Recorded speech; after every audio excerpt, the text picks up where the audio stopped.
Good damn afternoon, Americans. Jericho Green here with you once again. Friends, the world is experiencing a new wave of food shortages. Even the president warned us to prepare. Yeah, let him help you.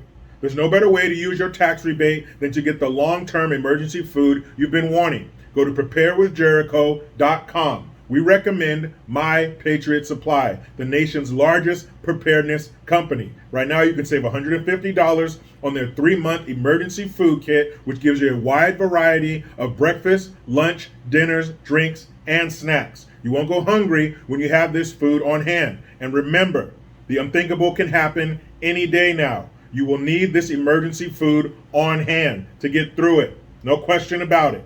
Go to preparedwithjericho.com, save $150 off the 3-month emergency food kit you need. Get one per person. Your shipment will arrive quickly in an unmarked box for your privacy. Go to preparedwithjericho.com. That's preparedwithjericho.com. So I did a video on this story a few hours ago, but I got new information, so I scrapped that one and I had to do this one while the information was fresh in my mind and the emotion of what I felt when I got this new information. So you may or may not have heard, I will have a link in the description box, but today they found the body of Specialist Bishop E. Evans. He was 22 years old. He was down on the U.S.-Mexico border, more specifically Texas, where he was from. He was there under Operation Lone Star. That is basically where the governor of Texas has put National Guard troops on the border in place of the Border Patrol or the wall that should be there.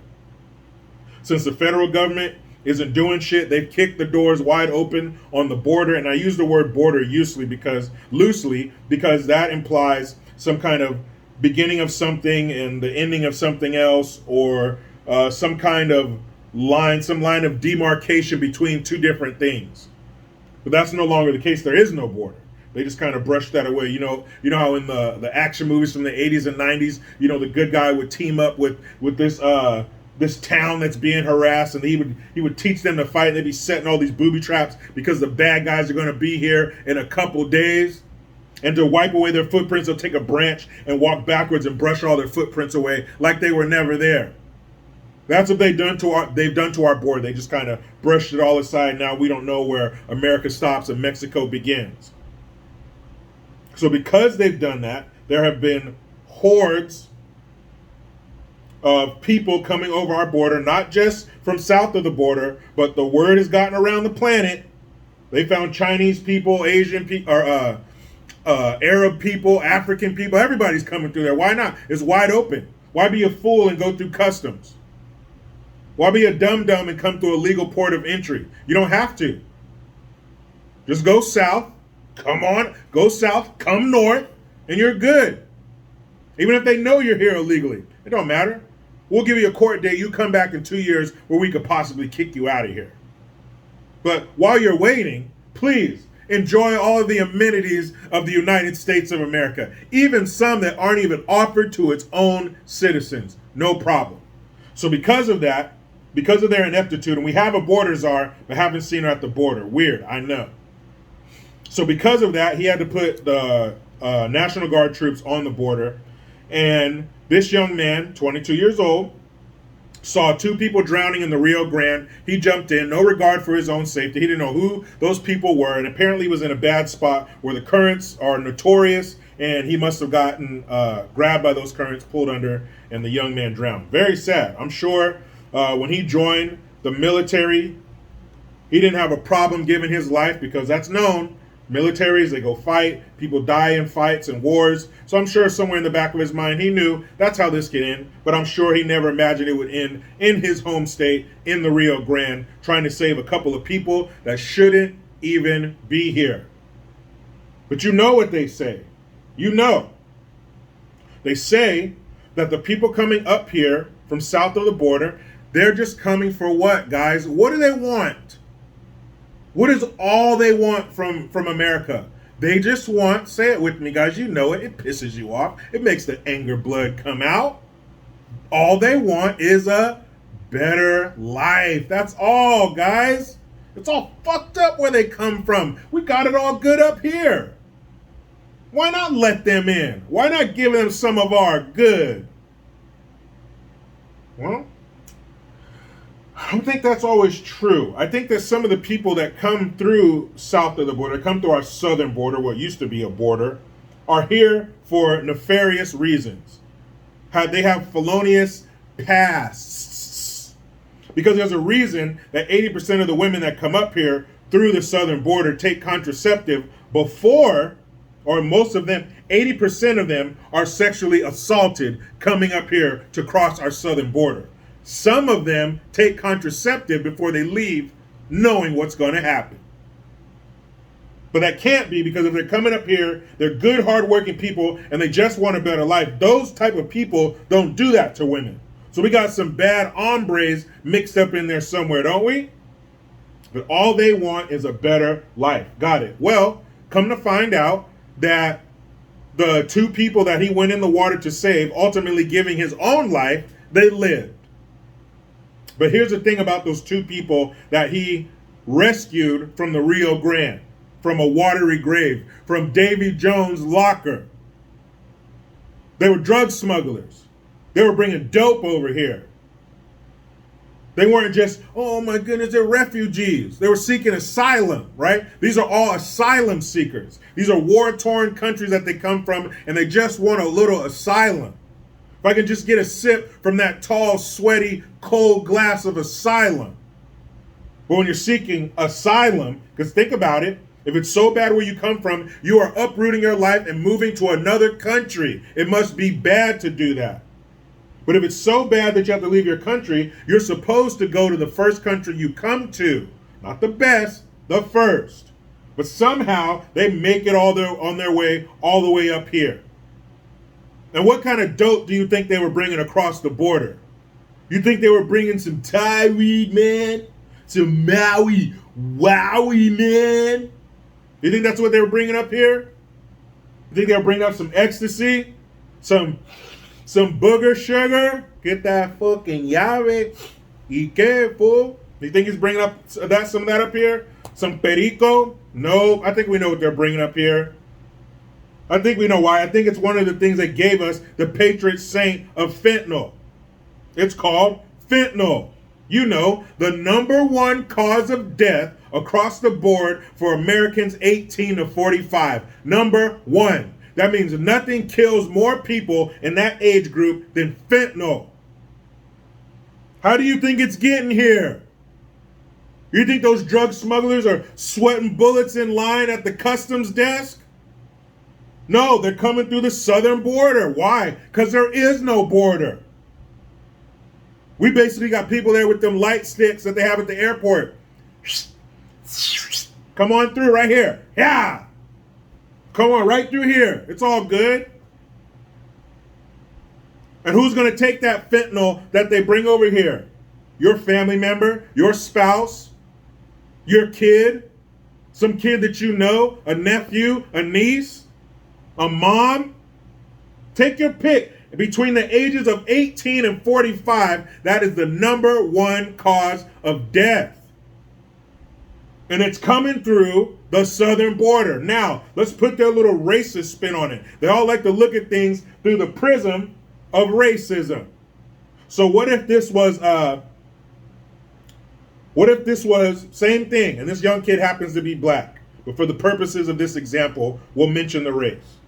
So let's say it was a black kid, same thing. He jumps in the water to save a couple of illegals, not knowing what they got in their packs, not knowing that it's fentanyl, not knowing that if it makes it across a river, it's going to kill a bunch of Americans. He didn't know that. People in danger, I'm in. Let's say it was the same thing, same scenario, but the only thing that we change is the man who's occupying 1600 Pennsylvania Avenue. You see where I'm going with this. Because if you know who was still you know where, they would say you know what. This is a result of Trump. He did this. Those people were so scared to come here legally They were so scared that Trump's hooligans would be waiting for him at the border to turn them away. They had to go around. They had to go across the Rio Grande. This is somehow Trump's fault. This black life was taken because of Trump. Because of his racist policies, right? His racist policies caused those poor little brown faces that had to jump in that water, and that poor little black face had to jump in there and get them. All because of Trump. But instead, you have that ginger turd, and I heard she was stepping down. When's that going to happen? She's up there saying, he's a National Guard soldier, so he works for the state of Texas, not the federal government, and although we're mourning his loss, it's not our fault. Where's the root cause? Where's Kamala, the Ugandan nightmare, that cackling hua who went horizontal so her career could go vertical? Where is she talking about the root cause of why that young black life was lost? Because the root cause is you not being at the border, being a border czar. And don't worry, come May 23rd, when they get rid of Title 42 and they ring the biggest dinner bell you've ever heard in your life, watch out. Hopefully, we don't lose any more National Guard soldiers trying to jump in the water and save these potential or possible drug smugglers. Because that's what's going to happen. What do you mean? The Title 42 was supposed to save us from the sweet and sour sniffles. It allowed us to tell those people, no, you need to wait in Mexico because of the pandemic. So if the pandemic's over, that's it? You guys knocked that out in 2 years? There should be no need for Title 42. We should just enforce the laws on the books and secure our border. Pandemic or not, you ain't coming up in here to wait your turn. That shit don't even make any sense.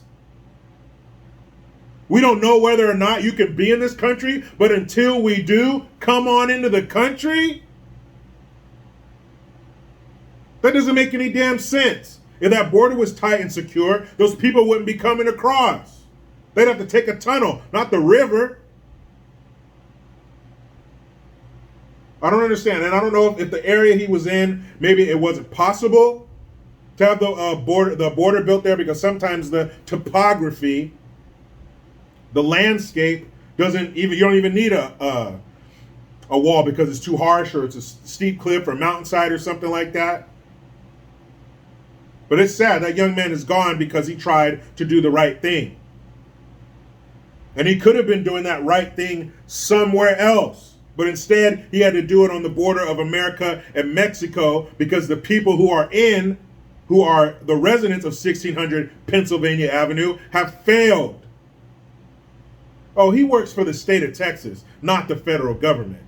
But your policies put him in harm's way. Your policies make harm load up backpacks of fentanyl and come across our border to be the #1 cause of death between the ages of 18 and 45. If I didn't know better, I would call everybody in that age group too fucking young to die. 45? That's young. You're not even allowed certain benefits in this country until you're 55. Everybody in that age group is young, but they are allowed to die because they don't want to do their job and secure the fucking border. That's governing 101. Secure your border. Protect your citizens, man. That's crazy talk. That used to be normal talk. Now that shit's crazy talk. Thoughts and prayers to the Evans family. That is so sad that young man died so young for nothing. Something he shouldn't have had to been there for. He shouldn't have had to be there for that. Should have been somewhere else, doing something else. But instead, he's on the border of his home state because the federal government has failed. Man, you know how it goes. I try to be done with the left, but they just won't let me. Please, subscribe. Hit that notification bell because every time it rings, a piece of shit lefty cries. Utilize the Linktree link. Get your ass over to JerichoGreen.net. I am Jericho Green. Man, I'm out.